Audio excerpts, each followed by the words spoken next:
Alright, so if you're a new League of Legends player and you've never played games like this is a tutorial for it.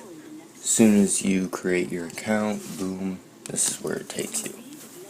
Unless you have played the game before.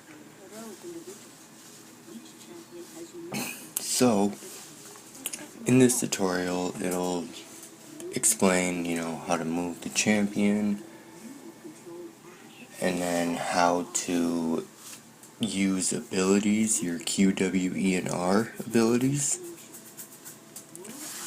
And it'll explain also how to kill, or how to get gold from killing minions, last hitting them.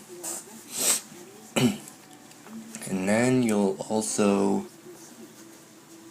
one thing that I don't like is when they have you recall by, hitting the B button.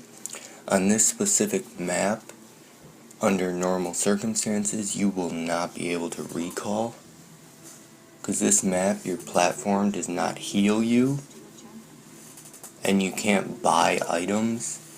The only way to buy items or have it maybe heal you is if you die.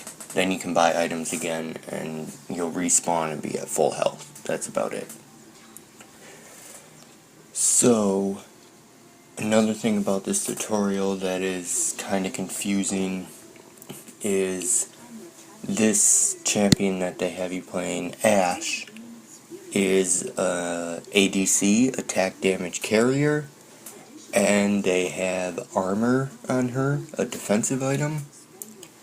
Usually, ADCs will probably most likely not have any defensive items.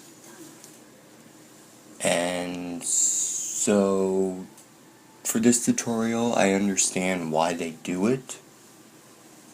It's to make the tutorial go by much faster when you go against the champion Trundle for this, because they'll have you buy the item Thornmail, which has the passive whenever damage is dealt to you, that champion, or the thing giving you damage, will receive damage in return just by attacking you. So, while they attack you, they're receiving damage, and your basic attacks or abilities will also do damage, hence making the tutorial go by much faster.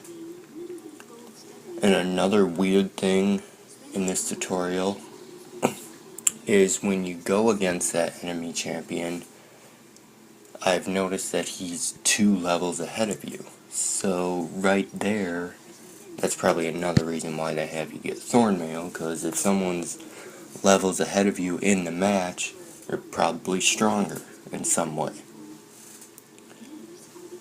And another thing for this tutorial is when they have the champion Nunu, off the screen, running towards the enemy turret.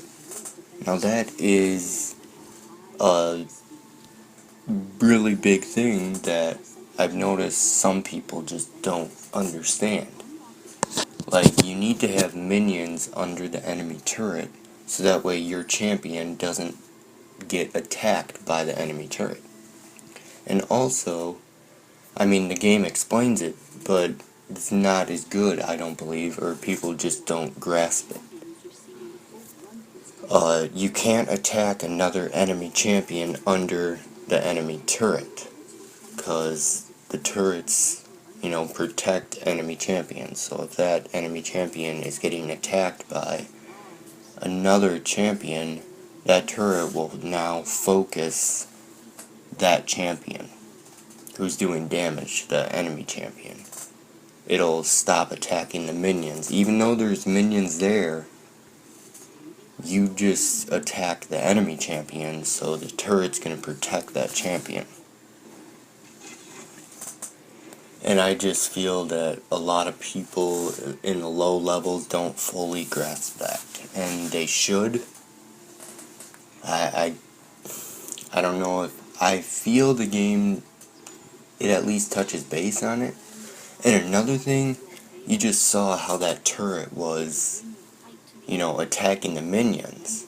They were, the minions were at our turret. But that turret was not doing the normal damage to the enemy minions.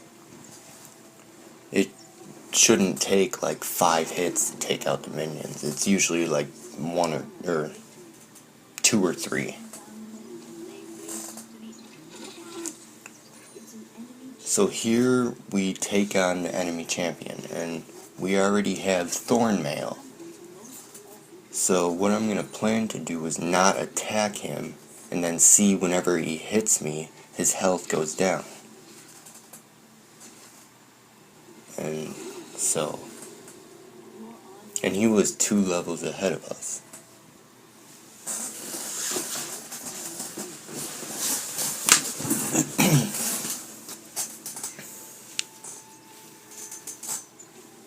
At least I think he was 2. No, we might have been the same. But now, okay, so now we took out the turret, and now the inhibitor. So taking out the inhibitor is another crucial thing. Like, if first when you take out the turret, you'll get gold for taking out the turret. You'll also get gold for taking out the inhibitor, which summons super minions, which they explain. Those help you win because they are strong, and they can really do a lot of damage, and they have a lot of hit points. And now normally they will have 2 turrets right by the Nexus here, so you would have to destroy those before you can start destroying the Nexus. And also, in order to destroy the Nexus, an inhibitor needs to be down. So if it respawns, you'll have to stop attacking.